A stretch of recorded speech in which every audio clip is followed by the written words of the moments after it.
Hi, Youth Advanced and adult students. Master C here for another great sparring class with you guys. Couple things before we dive into it. Thank you guys that were able to make the Zoom meeting that we had yesterday. We did one for the youth students, so Youth Advanced students. It was fun playing a little trivia and getting to see everybody. And then in the adult group, we kind of talked about, how are we doing with our fitness? How's our dieting coming along? So again, it was just great to see everybody. And thanks for coming out to that. I think it went pretty well. So I imagine we will do that again in the future. So just kind of be on the lookout, okay? Let's see. I don't think there's too many other announcements to go through. So let's go ahead and bow into our class and make it a great one. So face this way, chariot, kunyan. Face the flags, kuki, all right? Baru.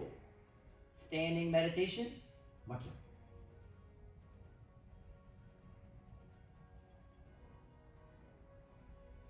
Baru. Face the pictures of the Grand Masters, kwanchanim, chariot, kunyat. Face this way, chariot, kunyat. Good. So we're going to get warmed up today with some stretch kicks. The very first one that we're going to do is a front stretch kick. All right, I'm going to demonstrate it kind of facing towards the camera, and then I'll turn sideways, but I think most of you guys have done these before. So I'm going to have my hands up. My back leg is going to be doing the stretch kick, and I'm kind of like in a front stance here. The idea on the front stretch kick is that I'm going to keep my leg as straight as I can as I swing it forward. I would also ideally stay flat on my lead foot, so the stretch kick could look something kind of like this. Boom. Boom. Switching sides.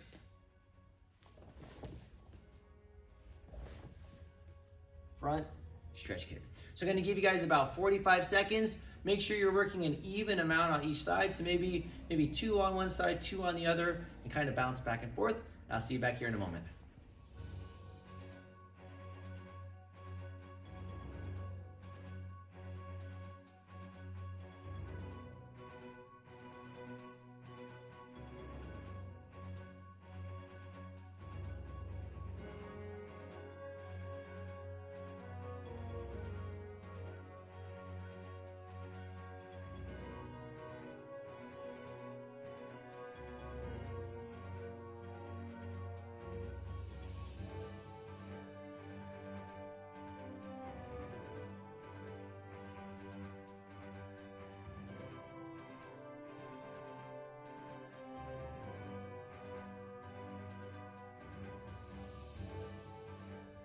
Great job with those front stretch kicks. Next one is going to be a side stretch kick. So when I do this one, if I'm stretching my right leg, my left leg, you notice how it's already pivoted. It's just gonna kind of slide up. So my heel basically is gonna touch my other foot. So I'm gonna slide this foot up, then I'm gonna bring my other leg and just kind of swing it up in a side kick type position. Doesn't have to go super high. Of course, it will go higher as we get more warmed up. If you're working in your space, you can slide, lift, slide, lift. Once you're out of space, you can change directions. Slide, lift, slide, lift, slide, lift. Right? Side stretch kicks. Be gentle on yourself. Make sure you keep that foot that you're dragging or sliding in that pivoted position instead of being here. Okay? 45 seconds on the clock. We'll see you right back here.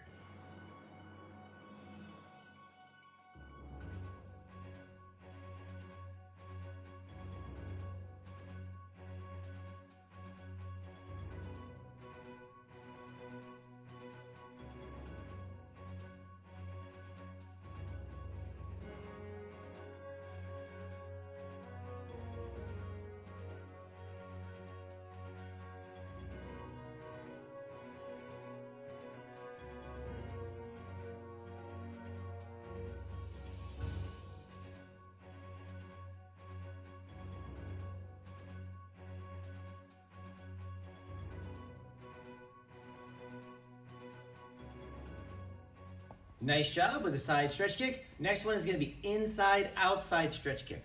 So again, I'm going to go back kind of like I'm in a frontish stance. My back leg is going to be the stretching leg. The arm that's on the same side, I'm going to stick that hand straight out kind of like along the center line of my body. Now this kicking leg is going to come up. My job is kind of, I was thinking about trying to draw like a giant arc, or like my foot is going to draw like a rainbow. So I don't want to just come like up and touch. I want to really swing around. So if I do a good job with this, my leg should pull through and hit my hand. Nice, big, inside, outside arc. As a green belt, you'll eventually learn inside, outside crescent kick that has a very similar type motion. So again, you would do several on one side, then you would switch. Again, the same leg that's back, that hand is out. Big arc, kicking your hand with your foot, all right? 45 seconds for inside, outside stretch kick.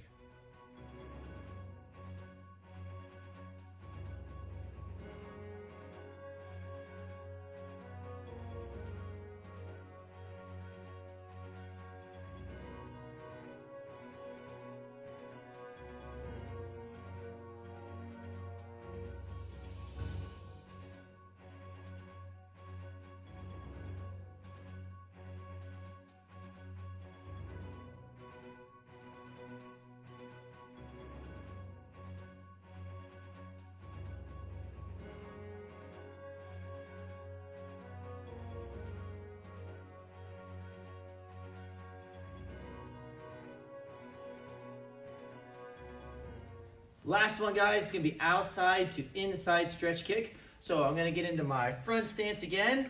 Back leg is the stretching leg. This time, I'm gonna use my opposite hand.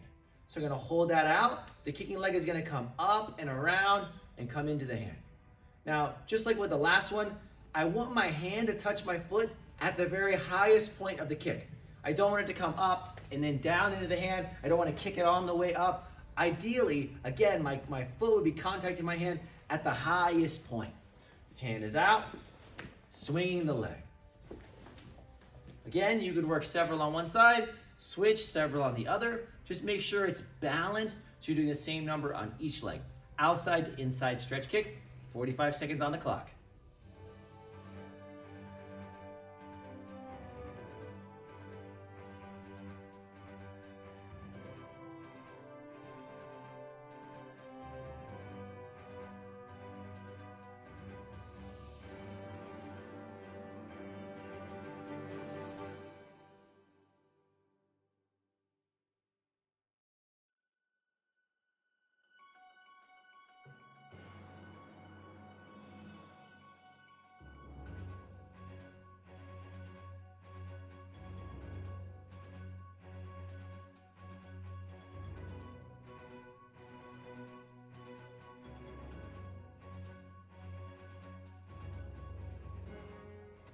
Awesome work with a stretch kick warm-up.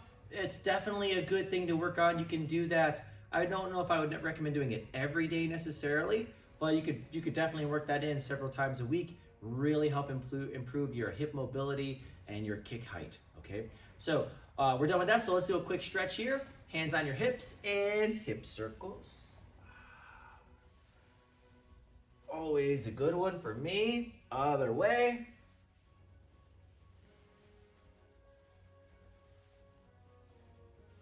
Good, arm circles backwards. And forward.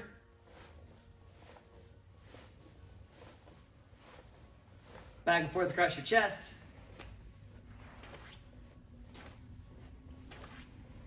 Link your hands together, trunk twist.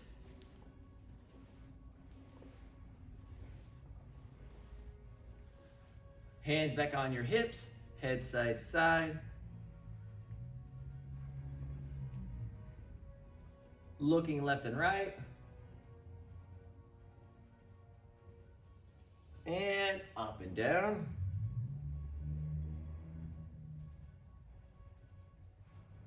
Good. Spread your feet a little bit. Lean forward, one hand on each foot. And hana, two, set, net, tase. Yase, ilga, yoro, up, yo.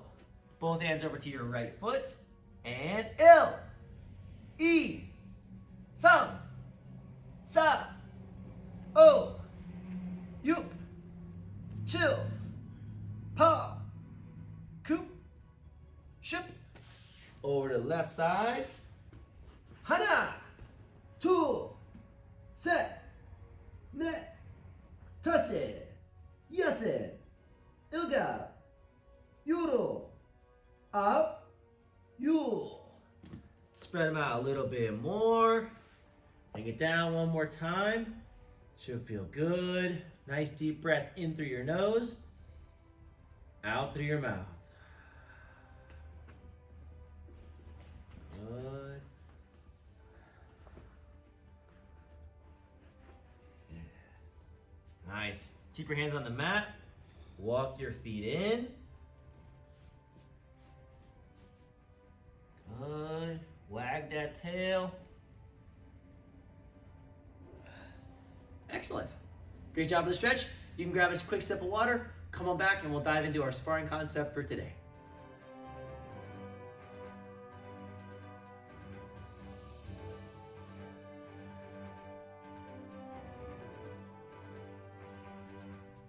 Good, good. Nice job with that stretch. And hopefully you got a sip of water or some Gatorade.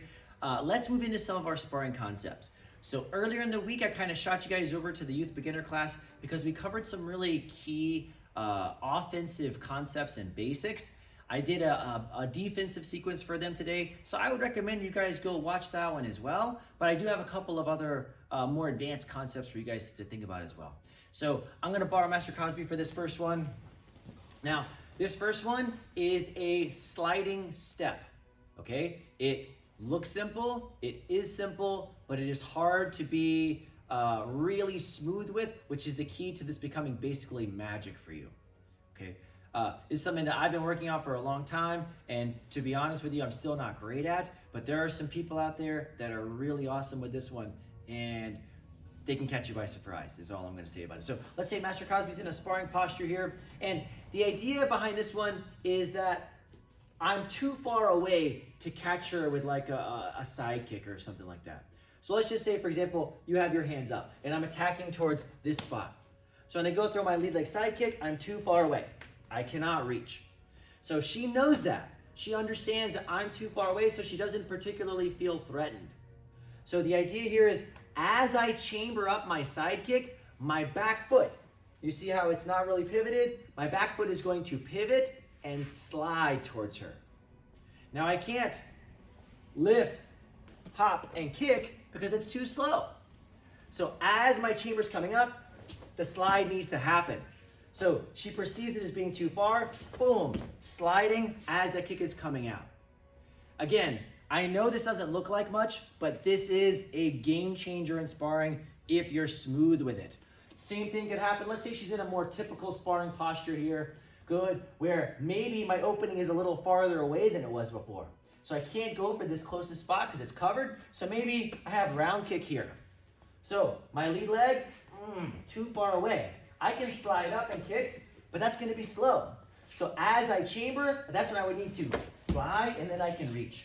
Here, boom, reaching in with that lead leg round. Of course, more advanced belts, you know you can pair this with a fake low going high.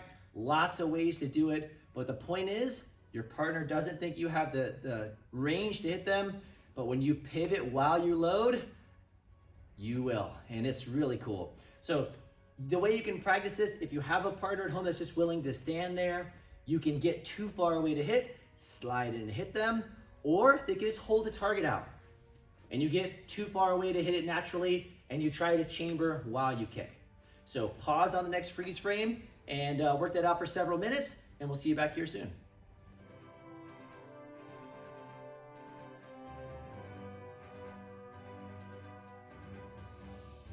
Good, hope the sliding kicks went well for you. Again, don't be afraid to put in significant effort on that. I would suggest, like, if you just did it for a couple times for each, you're probably not gonna develop the skill great.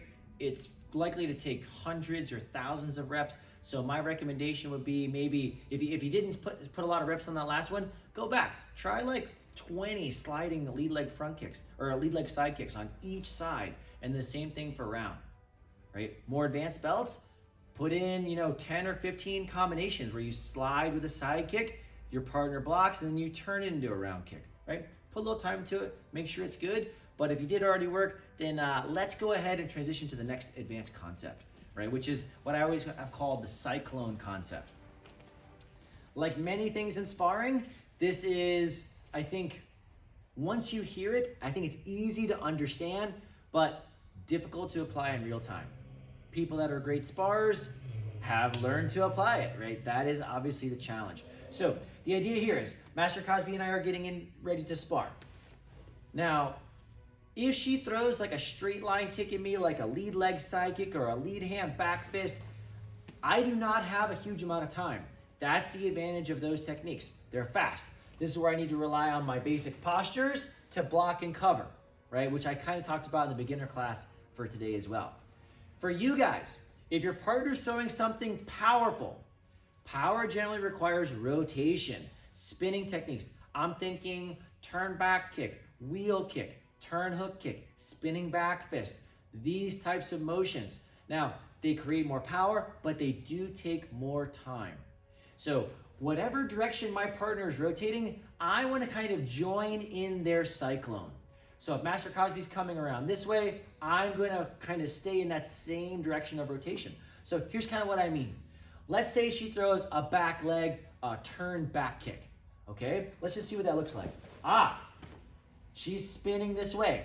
So as that's coming at me, I need to move across following her same direction of rotation.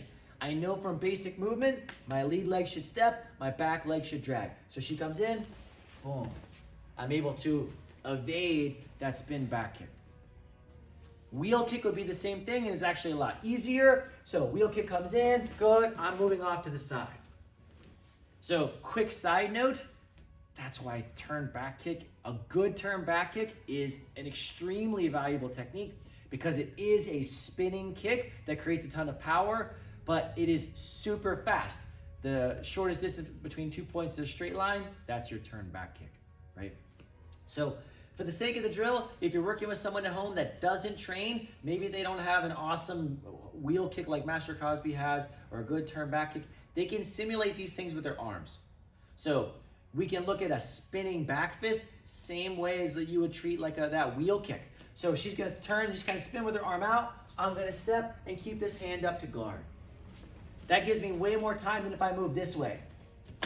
Oh, that could be scary, right? We'll save jamming for another time because jamming is a much more difficult process to do really well. So again, she throws this big spin back fist, I'm moving with her. She could, just for the sake of the drill, come at me with the back hand coming forward just so I can practice moving in that direction as well. Okay, so moving in the direction of rotation with our partners. Again, I would recommend work both directions of rotation maybe 15 times. It shouldn't take very long, so your partner can strike at you or they can kind of hold their arm out and swing towards you. I'll see you back here in a few minutes.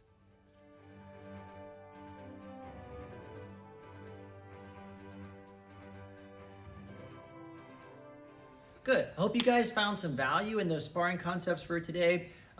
Again, I would recommend also going back, check out that beginner class because we talked about some really good defensive basics. So take a look at that one if you haven't seen it already. And I also wanted to mention, in a couple of weeks, we started talking about this, we are gonna have a Zoom belt testing. So a lot of you guys have been doing a great job sending in your training logs or doing your stripe test, either sending in videos or setting up some like live FaceTimes. Chodan bows and black belts, you can also achieve your signatures this way. So if you haven't been sending those things in, it's not too late to get into it, right? You could still be a part of this testing, but get some work in, start working hard, earn those stripes, and we can see you there again in just a few weeks. So expect an email about that pretty soon. And we have a little cow joke for you. So oh, she's got this.